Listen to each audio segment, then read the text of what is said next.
BJP कल परसों तक मैनिफेस्टो लाने वाली है। भाजपा एक मैनिफेस्टो 28 जनवरी 2017 को भी लाई थी। इसमें 10 विषयों पर करीब 100 वादे थे। भाजपा का दावा है कि सारे वादे पूरे हो गए, लेकिन मैनिफेस्टो के 32 पेज पलटने के बाद हमारी नज़र 7 बड़े ही ज़रूरी वादों पर पड़ी। पिछली बार इन्हीं को गिना गिना के वोट मांगे गए थे, लेकिन अब कुर्सी मिल गई तो योगी जी अपनी धुन में मस्त हो गए।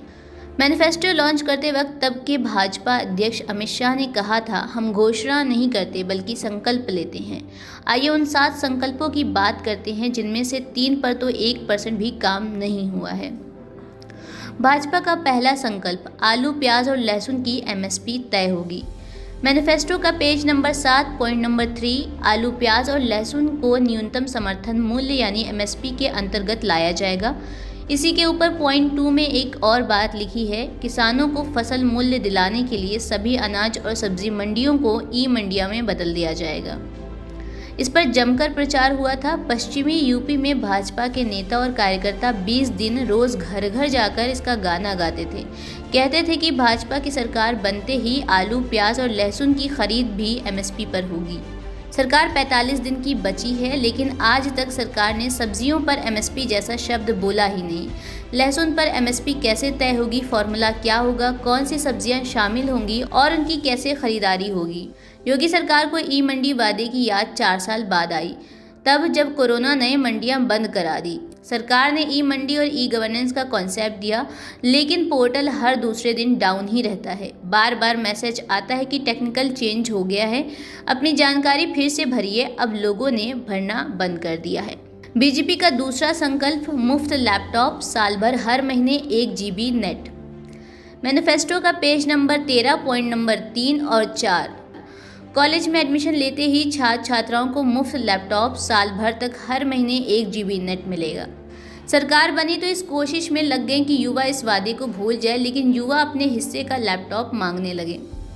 सरकार को लगा उनकी हाल पिछली सरकार की तरह ना हो, इसीलिए 4 साल बीतने के बाद 1800 करोड़ रुपए की बजट जारी कर दिया। कॉलेज के उन छात्रों को चुना गया जो फाइनल ईयर के स्टूडेंट थे। अजब यह कि लैपटॉप बांटने के कार्यक्रम और विज्ञापन पर ही 100 करोड़ रुपए से अधिक खर्च हो गए। बीजेपी का तीसरा संकल्प, महिला सुरक्षा के लिए गठित होगा एंटी रोमियो स्क्वाड। मैनिफेस्टो के पेज नंबर 22 पॉइंट नंबर 3, हर कॉलेज के नज़दीकी पुलिस थाने में छात्राओं के साथ छेड़खानी रोकने के लिए एंटी रोमियो दल बनाए जाएंगे। एंटी रोमियो स्क्वाड के मामले में भाजपा ने ज़रूरत से अधिक तेज़ी दिखाई, सभी जिलों में इसका गठन कर दिया, लेकिन महीना भी नहीं बीता और पुलिस पर पार्कों में आपसी सहमति से बैठे जोड़ों के उत्पीड़न के गंभीर आरोप लगने लगे। स्कूल कॉलेज के सामने से गुजर रहे छात्रों को पूछताछ के नाम पर जलील किया जाने लगा। विपक्ष ने पूछ लिया कि इस बात की क्या गारंटी कि बेकसूर लोगों को परेशान नहीं किया जाएगा।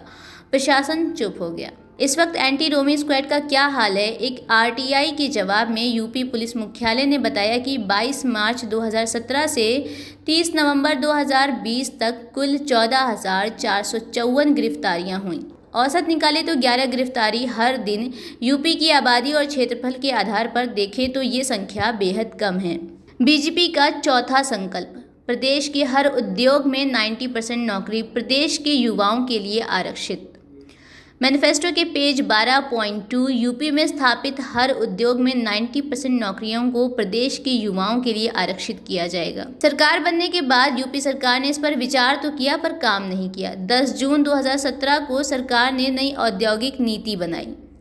बैठक में तो इसकी चर्चा की गई, लेकिन नीति के ड्राफ्ट में इस संबंध में कोई चर्चा नहीं हुई। सरकार के एक अधिकारी ने बताया कि नीति बनाना तो आसान है, लेकिन उसे लागू करने के लिए कंपनियों को समझा पाना आसान नहीं है।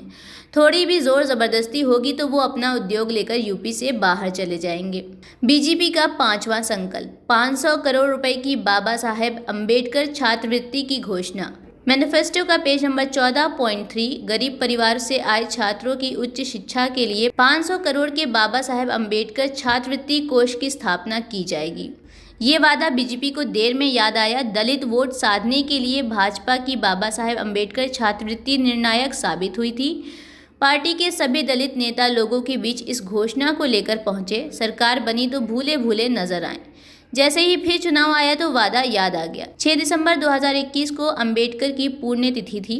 सीएम योगी ने ऐलान किया कि जो अंबेडकर पर शोष कर रहे हैं उनको स्कॉलरशिप दी जाएगी। ध्यान रहे यहाँ 500 करोड़ रुपए का जिक्र नहीं किया गया है।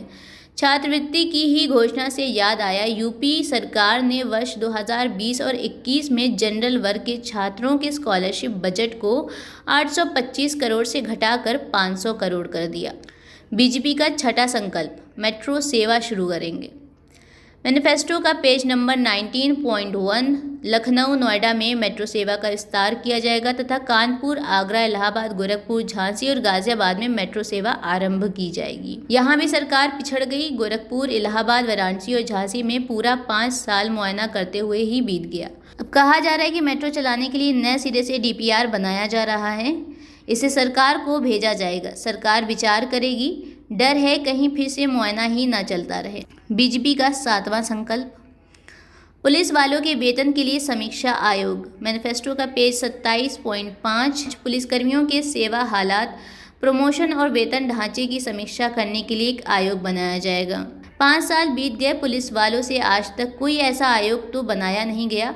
हाँ, जबरन रिटायरमेंट के लिए कार्रवाई जरूर शुरू कर दी।